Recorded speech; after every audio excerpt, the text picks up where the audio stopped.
Juste pour rappeler un petit peu le contexte, on parle de Moshe Rabbeinu, et l'Agmara nous a amené une braïta que Moshe Rabbeinu était Méler, et l'Agmara nous a ramené également que une parenthèse, comme à partir de quand vous voulez objecter à ce sujet, parce que le sujet c'est de savoir est-ce que Moshe Rabbeinu en réalité il était Kohen Gadol. En conclusion, il y a trois avis. Est-ce qu'il était Kohen Gadol uniquement pendant, est-ce qu'il était Kohen Gadol ou pas? Est-ce qu'il était Kohen, et s'il était Kohen Gadol, est-ce qu'il était Kohen Gadol que pendant la semaine d'inauguration du Mishkan, ou même après, et pas sa descendance? Donc ça c'était le sujet de l'Agmara. Et donc on a ramené un enseignement d'Arbi Shimon Yochai qui nous dit qu'en réalité Moshe Rabbeinu, quand est-ce qu'il a perdu son droit de Kohen Gadol? C'est quand Akadosh Baruch Hu s'est mis en colère sur Moshe parce qu'il a refusé la mission d'aller faire sortir le peuple d'Israël. L'Agma dit, chaque fois que c'est marqué dans la Torah qu'Hachem s'est mis en colère, il y a une empreinte, il y a quelque chose qui est indélébile, qui reste à vie. C'est quoi l'empreinte qui reste sur Moshe Rabbeinu? C'est justement, Hachem lui a dit, Aaron Acha Lévi va sortir à ta rencontre, va Acha Samar Belibo. Et ici on apprend que en réalité, Akashboko a dit à Moshe Rabbeinu, moi j'ai réservé pour toi la Keuna. Toi tu aurais dû être Cohen et ton frère Aaron aurait dû être Lévi. Maintenant que tu as refusé, ce sera lui qui sera Cohen Gadol et toi tu seras uniquement Lévi. Donc c'est d'ici on voit que il y a une empreinte de la colère d'Akadosh Baruch Hu. Et la Gemara a ramené quelle était l'empreinte, la conséquence, on va dire, de la colère de Moshe Rabbeinu quand il a quitté Paro. C'est marqué Paro Moshe et Aaron ont quitté Paro en colère. C'est quoi en colère? Tu me dis qu'une colère, ça laisse une empreinte. C'est quoi l'empreinte qu'il y a eu à ce moment-là quand Moshe Rabbeinu il a quitté après Makat Rocher, si je fais pas erreur, ou après Arbé. D'accord, avant Rocher, ou avant Rocher, après Rocher, Moshe Rabbeinu est sorti en colère. Il est sorti en colère. Qu'est-ce que sa colère a laissé comme empreinte? Eh bien, il y a une marque dans la Gemara. Est-ce que Moshe Rabbeinu a giflé Paro ou pas? Deux avis. La Gemara a dit que Rabbi Rish Lakish dit que il a giflé Paro. Moshe Rabbeinu a giflé Paro. Okay. Et sur ça, on va voir qu'en réalité, c'est une marloquette. Rabbi Yochanan Rish Lakish, est-ce qu'il y avait lieu d'avoir il y avait une obligation de respecter Paro parce qu'il est roi ou pas? Donc il y a une marloquette sur le passage comme on a vu précédemment. La Torah elle dit Vitafta likrato atzvatayor. Marloquette entre Rabbi Yochanan et Lakish. Est-ce que dans ce passouk là est enseigné le devoir de respecter Paro parce qu'il est roi ou pas? Il y a un avis qui dit oui, il y a un avis qui dit non. Et la Gemara finit par dire que il faudra dire forcément que Rish Lakish pense qu'au contraire, il n'y avait pas lieu d'avoir de respect envers Paro, puisque finalement Paro, c'est vrai qu'il est roi, mais c'est un Pélé Gadol, comment on peut dire qu'il faut respecter, avoir un respect pour un roi, alors c'est un affront total à Kadosh Baruch Hu, mi Hashem Hashema Bekolo, Gam la dative d'Israël Hashaleach, il s'oppose à la demande à Kadosh Baruch Hu, c'est un pélé. Comment, pour nous, on voit ici que un roi, d'après un avis en tous les cas, un roi est roi même s'il est rachat, c'est incroyable. C'est pélé, c'est un pélé Atzoum, et ça nous rappelle un petit peu Amavdil, ça nous rappelle un petit peu ce qu'on a vu dans la Gemara de Sanhedrin, où les rois incroyables, la Gemara nous dit, les rois, les malchés Israël, même si c'est marqué sur eux, Vayasu Ara Bene Hashem, et c'est marqué Vayasu Ara Bene Hashem, ça veut dire qu'ils étaient vraiment pas dans la bonne voie, et bien malgré tout, Lo Chaim Velo Nidonim, malgré tout, ils ne sont ni jugés, ni mériteront au monde futur, à Triat Hametim, mais ni ils sont jugés, ils sont entre les deux. Et pourquoi? Le Yad Rama dit, parce que du fait qu'ils étaient rois pour Israël, donc ils se sont préoccupés du peuple, ils ont pris la défense du peuple, ils ont été bons pour le peuple. Il y avait quelque chose, finalement, c'était un avantage du peuple.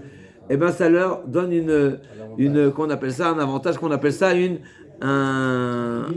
oui, mais il y a un mot. Quand quelqu'un qui n'est pas jugé, il a il a une immunité, d'accord, donc il n'est pas jugé, c'est quelque chose d'incroyable. Le roi, même Vayassa, Rabben Hashem, tous les malchés Israël va soir, Rabben Hashem, et quand on parle de Vayassa, Rabben Hashem, on parle de l'idolâtrie. L'idolâtrie. Ils ne sont pas jugés. Ici, on voit l'importance de se préoccuper, de s'investir pour le besoin de la communauté. C'est quelque chose d'extraordinaire. Ça peut offrir une immunité. Alors, effectivement, peut-être c'est que le roi, mais on peut apprendre à partir du roi que c'est une logique, a priori, qui s'inscrit et qui va dans cette même direction. Et peut-être, ça pourrait expliquer un petit peu, même si je ne comprends pas à 100%, mais c'est une proposition, ce qui pourrait expliquer cette marloquette entre Rabbi Yochanan et Lakish.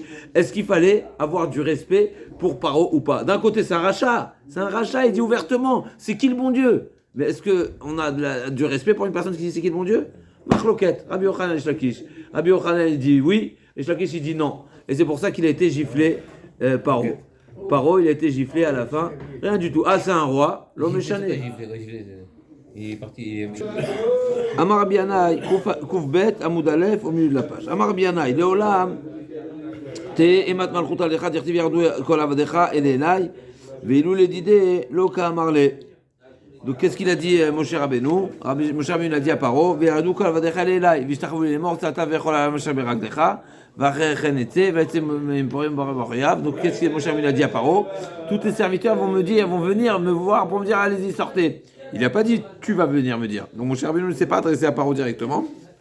Ça veut dire que même là, à la fin des Makot, où Moshe Rabbeinu déjà annonce et prévient Paro en lui disant que vous allez finir par accepter et par nous dire de partir, il lui a pas parlé frontalement et directement. Ça montre qu'il faut que même à ce moment-là, il y avait toujours ce respect de Moshe envers Paro. Bémet, c'est un PD à tout. Mais la vilou les didé lo kamarle Rabbi Yochanan mar meacha veyad Hashem aita el Eliyahu vaishanes motnav vayarot lifnei achav. Donc on voit que même Eliyahu Hanavi, il a eu du respect envers Achav. Bémet PD. Dans Shemot.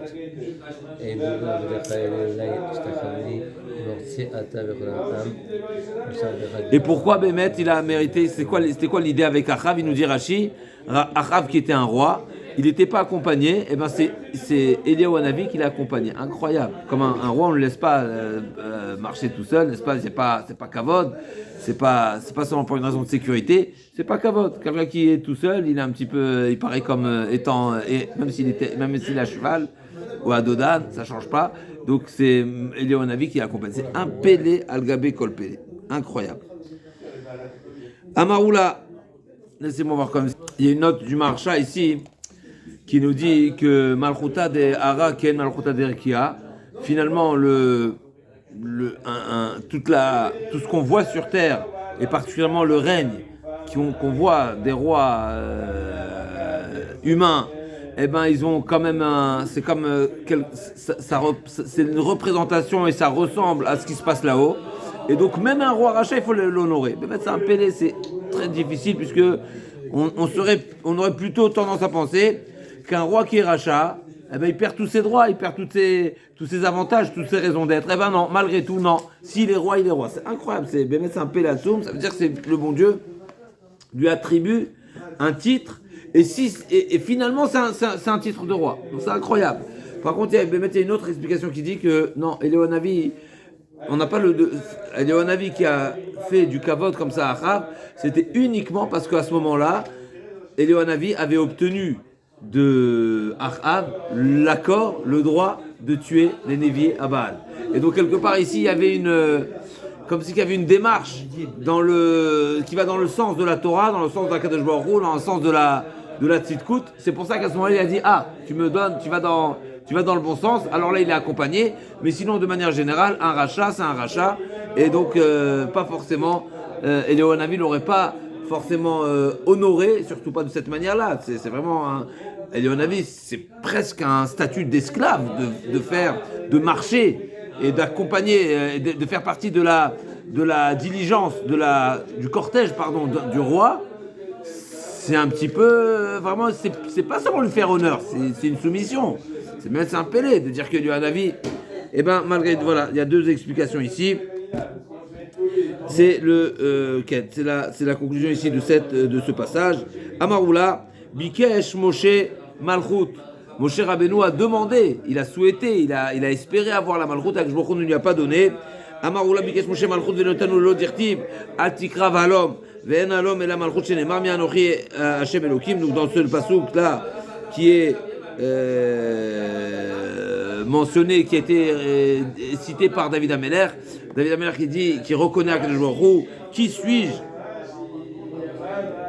Mi anochi Hashem Elokim ou mi beti qui eviotani adalom. Qui suis-je pour avoir mérité d'être roi? Adalom, être roi. Donc ça, c'est ce que David Ameler il a exprimé, il a formulé sa reconnaissance vers Akadosh Baruch Hu. Donc d'ici on voit Adalom, à quoi il a fait allusion, jusqu'à ce statut-là, jusqu'à devenir roi. Et Akadosh Baruch Hu, il a dit Moshe Rabbeinu, Al tikrav halom. Ne t'approche pas, ça veut dire quoi? Ne demande pas, n'attends pas d'obtenir le droit de règne. Je ne connais pas ce mot. Alors, c'est quoi alors? Ici, jusqu'ici. Ah, pardon. Adko.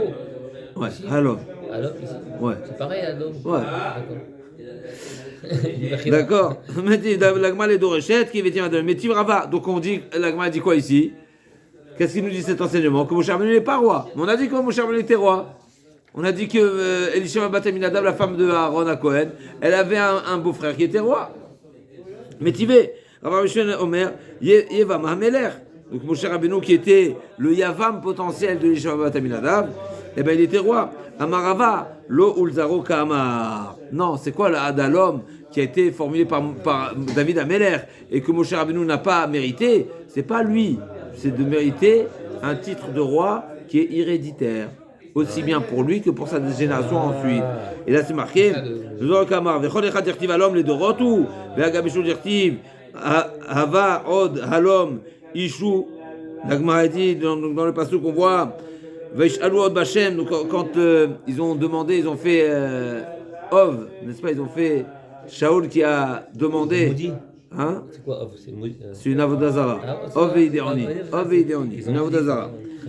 Aveod alom ish vayomer Hashem inehu nechbel akelim. Non, mechila. Vaish'alu od Bashem. Je suis pas sûr. Mechila, j'ai été trop vite. On parle ici quand Shaoul Amelech il a été choisi comme roi. Tout le monde a pu constater qu'il avait une tête de plus que tout le monde. C'était une expression bien sûr. Vayomer Shmuel el kol ha'am aritem Hashem bacha Hashem bo Hashem pardon. Kien kamou bechol ha'am vayariru kol ha'am vayomeru Yechi Amelech. Donc c'est quand Shaoul Amelech il a été désigné. Et donc là aussi c'est marqué ce terme, on retrouve ce terme de Hava od halom ish, d'accord, qui viennent ici, d'accord, un homme. Et Vayomer Hashem, Iné ou Nechbel Akelim. Donc c'était une manière de dire qu'il avait une signaux très particulière, Shaoul Amelech. En tout cas, on a retrouvé le terme de Halom chez Shaoul. Et chez Shaoul, le règne n'a pas été, il n'a pas mérité un règne pour lui et sa descendance. Donc on voit bien que le Halom, c'est pas forcément lui et sa descendance. La Gemara dit non, mais chez Shaoul, c'était Hu'in Zarolo. Donc chez Shaoul, on a bien vu que le règne ne lui a été attribué uniquement à lui et pas à ses descendants. La dit Ibetema Hava Ishboshet, oui, a eu sa descendance. Ibetema Shani Shaoul Dafilu Begavé Lokaim, qui dit Rabbi Elazar d'Amar Bechanet, Beshash et Poskim Gdoula Adam, Poskim Lozaro, sauf Koladorot. Behemet, ça rejoint un enseignement de Rabbi Bechanet que quand Akadosh Baruch Hu il attribue une bonté à quelqu'un, c'est pour lui et toute sa descendance. C'est un pélassoum, mais il y a toujours un mais. Il reste méritant, mais sinon, Akadosh Baruch Hu lui retire. Chez Neymar, lui gram tzadikena ve'ed melachem bikiseh ve'imigizato, Akadosh Baruch Hu mashpilo. Par contre, s'il s'enorgueillit, alors Chas v'shalom, Akadosh Baruch Hu lui retire.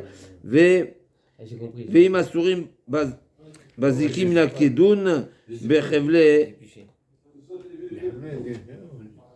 oni. C'est bien, c'est le dracha, ça j'aime bien, moi c'est partie de la Gemara, j'adore. Chacun il donne son petit rajout, son explication du pasuk. Donc la Gemara dit que Bémet à Shaoul lui a été attribué un règne pour lui et sa descendance. Mais c'est lui qui a été la cause de cette coupure. Donc on revient, Halom c'est Malchut, et c'est Malchut pour lui et la descendance. Moshe Rabbeinu, il a demandé la Malchut, à savoir pour lui et sa descendance, c'est que je lui ai dit Altikra Valom, tu mérites pas la malchut. Mais tous les rois d'Israël, ils ont tous ce règle la Maba. Ça, c'est toi qui dis. C'est évident, ça. Les moumines. Jili Nuba, aux 2 points. Ba les moumines. Mena Nemile, de Tanou Rabanan, Kol Zachar, les rabots Ba les moumines. C'est marqué dans le passage. Kol Zachar, Bivne Aaron, Yochelena, Chokolam. C'est marqué Kol Zachar, tout homme. D'accord? Chez les Kohanim. C'est pas tous les Kohanim qui mangent. On est dans Kodesh Kadashim, c'est pas tous les Kohanim qui mangent. C'est seulement les hommes. Zachar. Donc c'est marqué Kol Zachar. Pourquoi c'est marqué Kol Zachar? Quand on apprend de Kol Zachar, on inclut également les Baalei Moumine. Maintenant, tu m'as dit ok, Baalei Moumine. Ribouille. Chazak, maintenant Baalei Moumine. C'est qui les Baalei? C'est qui Kol? Les Baalei Moumine. Quel Baalei Moumine? Il y a différents types de Baalei Moumine. Donc l'Agma a dit Chazak. Kol les Baalei Moumine, les mailles. Il est Achila. Si ce pasteur qui est venu nous dire qu'il a un droit de manger. Nous, qu'est-ce qu'on a dit dans la Mishnah? Le Baal Moum, il a quoi comme droit? Il a le droit du partage et de manger. Un droit au partage. Et de manger aussi. Mais elle va à plus forte raison. Ouais, il a un droit de partage, c'est-à-dire qu'il peut réclamer une part. Réclamer une part, oui. Donc, moi, a dit, il est Achila, avec Varneemar, Lechem Eluka Mikusha Kodashim Yochel, c'est déjà marqué dans la Torah qu'il peut manger. Donc, forcément, et là, les Chalouka. On n'est pas venu nous dire ici uniquement qu'il a un droit de consommation, il a un droit de réclamer une part. D'accord. Une part, lui revient une part. Il peut la réclamer, pas seulement être en tant qu'invité, mais il peut la réclamer, c'est de son droit. Tania Idar, deuxième enseignement, Tania Idar, Kol Zachar Lerabot Baalei Moumine, Lema Ilach, il est Chalouka Rek Va'amur, Sheachol Ene Latam, Venesa Baal Moum, Baal Moumei Ikaro Mina, Tamou Lomar Kol Zachar. Il y a un deuxième enseignement, que Bémet, on a besoin de ce passou Kol Zachar pour nous dire, c'est pas uniquement un moum en verre, c'est même un moum, même celui qui est un défaut de naissance, d'accord? Même Baal Moum Meikaro, de naissance. Minatamur Kol Zachar, que j'apprends de Kol Zachar. Tanaïdach, encore un enseignement. Kol Zachar, les rabots Baal Moum, les mains, il est Achila Arek Varmoum, il est Chalouka Arek Varamur, il est Baal Moum Meikaro Arek Varamur, Sheachol. En est la Baal Moum Kavua, Baal Moum en verre, Minatamur Kol Zachar. Que la Pelaya, là, m'a dit, quoi, c'est le moum en verre. Le moum en verre, a priori, un moum passager, c'est plus logique qu'il a le droit de manger que celui qui n'a pas un moum. Pourquoi? Parce qu'on a une règle dans la Torah de manière générale. Quand c'est passager, c'est plus léger. Pourquoi c'est plus léger? Parce qu'il finira par se solutionner le problème. On sait très bien, comme l'Agma a dit des fois pour Katan, un enfant, qu'est-ce qui est mieux? Un Katan ou un Goy? Par exemple, dans Shtichut, l'Agma a dit cette logique-là. Un shtichut les goy, un shtichut les katan, c'est marqué ish, d'accord, pour désigner un chaliar, pour que tu désignes une personne qui soit comme toi, il faut qu'il soit Israël. Un goy non. L'Agma a dit mais le katan, peut-être oui. Pourquoi peut-être katan, peut-être oui? Parce qu'il finira par grandir, il finira par être apte à être chaliar, alors que le goy jamais. Ah, vous allez me dire ah oui, il peut se convertir. S'il se convertit, c'est une autre personne. C'est pas une suite. D'accord? Ok. Parenthèse, on referme. Donc, je dis simplement que une chose qui va finir par se. Donc, du mot Kol, on apprend beaucoup de choses alors. C'est plusieurs drachot. C'est plusieurs avis. C'est plusieurs avis. Plusieurs avis, d'accord. Voilà, ne pas mélanger. L'Agma dit que la Péléa, donc c'est l'inverse. L'Agma dit Amar, Rav Tipour, Rav Amar, le Tipour Vitzir, celle que Tachamina. Non, effectivement. Donc, c'est vrai que, a priori, il y a une logique de dire qu'un moum kavua, un défaut qui est indélébile, qui est de naissance, il est pire qu'un défaut passager. Mais il y a une logique inverse, de dire non, en réalité, matame, kamadelota le achil, afainame, kamadelota le achil, kamashwan. J'aurais pu croire que non, en réalité, même si j'ai un enseignement qui me dit que le défaut, celui qui est défaut de naissance, ou le défaut qui est indélébile, qui n'est pas guérissable, il ne mange pas, j'ai quand même besoin d'un enseignement pour celui qui mange, pardon. Et pareil pour celui qui a un défaut. Pourquoi? Parce que j'aurais pu dire, parce qu'il y a un défaut passager. Pourquoi? Parce que j'aurais pu penser que celui qui a un défaut passager, il est comparable au tamé, à l'impur. De même que l'impureté, c'est une problématique, c'est une incompatibilité qui est passagère, elle peut se solutionner. Et malgré tout, la Torah dit, quand tu seras tahor, tu pourras manger. C'est pareil. J'aurais pu penser que le Baal Moum qui est guérissable, peut-être que la Torah lui dit quand tu seras guéri, tu mangeras, comme un que non. Donc il était nécessaire de nous enseigner un ribouille pour ça. Kol sheno raoui, la Mishnah a répété Kol sheno raoui dans la Mishnah, relis-nous la Mishnah, Mordechai, s'il te plaît. Kol sheno raoui, la avoda. Donc on a vu ici, on revient à Tzadikret Amoudbet, Kol Sheno Raoui, la avoda et no cholek babasa. Là on a un problème. C'est une phrase qui est contradictoire avec ce qu'on vient de voir. On vient de voir que le Baal Moum, on sait bien que le Baal Moum, il est inapte au service. Et quand même, tu m'as dit qu'il a un droit de partage. Et là, je me dis, Kol Sheno Raoui la avoda et no cholek. C'est contradictoire. Donc c'est à l'exception de celui-ci du Baal Moum. Le Baal Moum, il est exceptionnel, comme on a dit, Kol Zachar, c'est un ribouille exceptionnel. Mais les autres, de manière générale, Kol Sheno Raoui la avoda, eh bien effectivement, il n'a pas un droit de... Et là, moi, bien sûr, on va chercher à savoir qui tu as inclus, puisqu'après, on les a déjà cités, on y arrive tout de suite. Vélo, Vare Baal Moum, Delo Raoui la avoda vecholek, mais tout, Raoui la avoda cholek, arrêtez avec comme peut-être Tzibour de Raoui la avoda veno cholek. Donc là, on a un double problème. Premièrement, qu'est-ce que tu me dis, Kol Raoui? La avoda, c'est seulement celui qui est apte au service, alors que tu viens de me dire l'inverse. On a bien vu que le Baal Moum, il est inapte au service, il a un droit de partage. Et deuxièmement, on a vu dans les passages précédents qu'il y a des fois où le Kohen, il est en mesure de réaliser le service et il n'a pas le droit au partage. Comme par exemple, si c'est un Kohen Gadol qui a perdu un proche. Un chidouche, je répète, ce chidouche terrible qu'on a vu dans la Gemara, même si la Torah nous dit explicitement que le Kohen Gadol, ou Minamigdash Loyete, c'est-à-dire qu'il n'a pas la préoccupation de l'enterrement de ses proches, et donc ça veut dire que j'aurais pu penser qu'il n'a pas le statut de Onen, c'est pas exact. C'est vrai qu'il n'a pas le statut de Onen qui va l'empêcher à réaliser le service, c'est pas pour autant qu'il va consommer le korban qu'il a fait lui-même. Donc on voit que le Kohen Gadol, il est apte au service, il n'est pas apte à manger. Ou bien, si la majorité du peuple est impur, eh bien on réalise le service en état d'impureté. C'est pas pour autant qu'on a le droit de consommer. Donc finalement cette phrase elle est problématique. Et d'abord, on ne comprend pas parce que c'est pas tout celui qui est inapte au service qui est inapte à consommer, puisque le Baal Moum il est inapte au service, il peut consommer. Et à l'inverse également, il y a des Kohanim qui sont aptes au service et qui ne sont pas aptes à consommer. Donc on ne comprend pas cette phrase. La Gemara a dit Kol haraoui velo vare Baal Moum de lo raoui lavoda vecholek vetu haraoui lavoda cholek atame bekorbanet tzibur de raoui lavoda venocholek raoui la achila kamar vare kata. Non, quand on a dit raoui, c'est pas raoui la avoda, mais c'est raoui la achila. C'est tout celui qui est en mesure de manger, il peut réclamer une part. Tout celui qui est en mesure de manger, pas de faire le korban, de manger, il peut réclamer une part. On m'a dit même ça, c'est pas exact. Pourquoi? Parce que on a bien vu le katan, par exemple, un enfant, il peut manger avec ses parents, avec son père, mais il peut manger, mais pas réclamer. Vare katan, de raoui la achila venocholek. Halo katane. Pourquoi? Ashtad atilachi leolam kidama mikara. Imshum tame lo katane, imshum balmu marachamana rabie. Donc la Gemara dit effectivement, quand on a dit kol, on n'a pas été inclus le katan. C'est quoi la maskana? Où on en est là? J'arrive pas à faire la fin de la demande. La fin est toujours dure.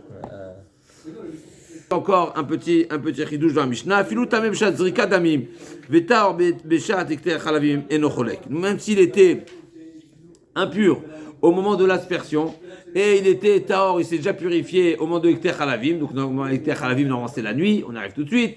Et bien malgré tout, le curseur il est placé où? Au moment du service. Au moment du service, apte ou inapte? Inapte. Si inapte, alors inapte. D'accord. Ah, il sera apte le soir. Ça change pas. C'est pas suffisant. Ça lui donne pas un droit de réclamer une part. La Gemara dit, j'en déduis, Hataor bishaz kadamim, j'en déduis que s'il était pur au moment de l'aspersion, eh ben c'est essentiel, même s'il n'était pas pur forcément au moment de la shrita. V'tem bishat ekter chalavim cholek, mechila. Hator bishat zrika l'inverse. Hator bishat zrika damim, v'tem bishat ekter chalavim cholek. Madin de l'oka bashul, mechila. Dans le sens inverse. S'il était, dans le sens inverse, la Mishnah nous dit, s'il était impur au moment de la zrika, même s'il est pur au moment du partage, il ne peut pas réclamer un partage. Et si c'est l'inverse, ekter chalavim. Et si c'est l'inverse, il était pur au moment de la zrika, mais au moment du partage, il n'est pas pur. Qu'est-ce qui se passe? Il peut partager? C'est la déduction que la Mishnah veut faire, la Gemara veut faire. J'en déduis que dans ce sens-là, c'est un problème. Dans le sens inverse, s'il était apte au moment de la zrika, ben il peut réclamer. Ouais. Même si après il n'était pas. L'Agma dit, ok, cette déduction-là m'amène à un résultat qui est en opposition avec Abba Shaul. Parce qu'Abba Shaul ne dit pas comme ça. Abba Shaul Omer, les Olameno Chelatchetao, Misha Azrika, depuis le début du service, Achatikte Chalavim, Damarka, Ham Makriv, et Damashelamim, Vet Achelev, Dafilu Ekte Chavim, Nami Bae. Donc il faut qu'il soit apte. Et c'est ce qu'on va retenir. Donc la Gemara, en réalité, elle dit qu'il y a une déduction dans la Mishnah qui n'irait pas comme Abba Shaul, mais la Gemara, oui, elle retient la position d'Abba Shaul. En réalité, la Gemara, il y a une lettre de Halacha qui, a priori, est retenue comme Abba Shaul, qui dit qu'il faut être en aptitude de consommer depuis le début du service jusqu'à depuis jusqu'à la nuit. Depuis l'étape depuis l'étape du service qui est l'aspersion jusqu'à Hekter Halavim, c'est le moment où on met les parties sur le misbéach à être consumées. C'est seulement après qu'on a le droit de consommation du korban. Il faut que pendant toute cette période, il est hors. Si c'est rendu impur, il ne pourra pas réclamer une part une part dans le korban. On se retrouve demain pour la suite. Les Hashem. Tu ne peux pas savoir comment on apprend. Grâce au Rav. C'est pas du prêt-à-porter, ça. C'est une sur-mesure.